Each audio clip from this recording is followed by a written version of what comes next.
What's going on, guys? Captain Richard Hajecki. We're sitting here in the boat in heated storage. It's single digits outside, maybe 10 degrees I think it was when I got in my truck, but according to the new Fishhawk display here, 48.5 here inside the building. Just sitting here tinkering with some electronics. I updated the software on my Solixes. There's a new user interface on those, and was looking over here at the Fishhawk, and I thought to myself, let's do an update video on this new Fishhawk Lithium system that we installed last winter, now that we have a full season's worth of use under us. So we'll start with the display. Great looking display, and that's really all it's there for, is to display the data from your probe. Looks great, always turned on, absolutely no issues. I do love the red backlight there, as it is not blinding early in the morning. But to the piece of the puzzle that kind of matters the most, and that is the probe. As we mentioned in some videos last winter, this probe, we showed the comparison, and you can go back to that video. Maybe I'll link it in the comments if I remember. But they shrunk the size of the probe by 40%. This probe looks tiny in my hands in the video, and they mentioned that you should be able to get about 40 hours worth of use out of this probe, and I can tell you that I pretty much crush that just about every time. I don't keep really good records, so I don't know how many hours I would get on this probe, but it went weekends upon weekends without getting charged.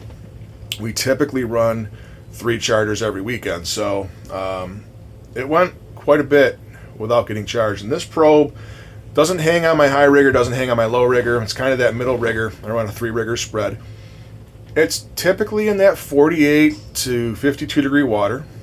So you would think, being in cold water, the batteries should get drained faster. So just to give you an idea of where this thing is running most of the time, upper 40s to 50 degree water for the most part.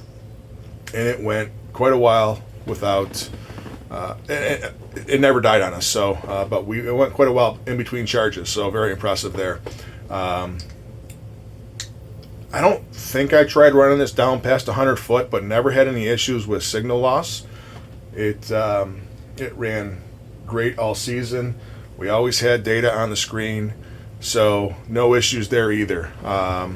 If you are on the fence and you're not one of those people that like to jump on brand new products and play with them, I love marine electronics. That's what I do for a living. I sell marine electronics on top of running charters. So I like new products, and sometimes they can be frustrating because they can be very buggy. This is not the case with the new Fishhawk Lithium system.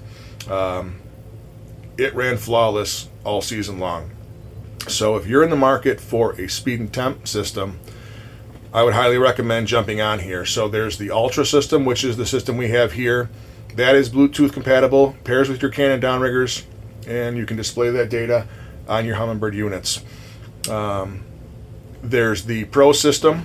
So if you're running other electronics, you're not running Canon downriggers, and you don't care about knowing the depth of the probe, the actual depth of the probe, I usually push people into the Pro system. It updates about 7 seconds faster than this one, so you've got quicker updates with that system, which I like. So there's that system, and then there's the system just down from that, which is more or less a screen size, about half of that, for the guys running smaller boats, which is a great little system. So if you guys are in the market for a speed and temp system, look at Fishhawk's new Lithium series. You will not be disappointed.